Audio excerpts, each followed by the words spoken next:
अस्सलाम वालेकुम everyone, welcome back to my vlog. आज का व्लॉग में मैं थोड़ी अपने दिल की बात बताऊंगी। कुछ टाइम पहले मुझे किसी ने कहा था हमारे व्लॉग में तो ऐसा कुछ होता ही नहीं देखने के लिए, फेस भी शो नहीं होता, लोग तुम्हारे व्लॉग क्यों देखेंगे।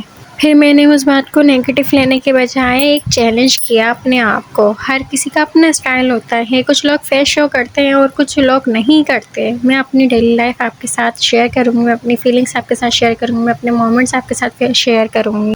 मैं अपने इसी स्टाइल में व्लॉग बनाती रहूँगी और मैं अपनी सिंपल लाइफ और प्यारे मोमेंट्स आप लोगों के साथ ज़रूर शेयर करूँगी। इंशाल्लाह एक दिन मेरी मेहनत भी कामयाब होगी और मैं करके दिखाऊँगी इंशाल्लाह। मुझे पता है हर सफ़र में थोड़ी मुश्किल वक्त आता है, बुरा वक्त आता है। कुछ लोग कोशिश करते रहते हैं और कुछ लोग कोशिश हार देते हैं, लेकिन वो जो कोशिश करते हैं ना वो ज़रूर कामयाब हो जाते हैं। आप लोगों का सपोर्ट और प्यार मेरे लिए बहुत इम्पोर्टेंट है। उम्मीद है आप मेरे सफ़र का हिस्सा बनेंगे और मुझे बहुत सारा सपोर्ट करेंगे और बहुत सारा प्यार देंगे। जब तक के लिए अल्लाह हाफ़िज़, मिलते हैं नेक्स्ट व्लॉग में।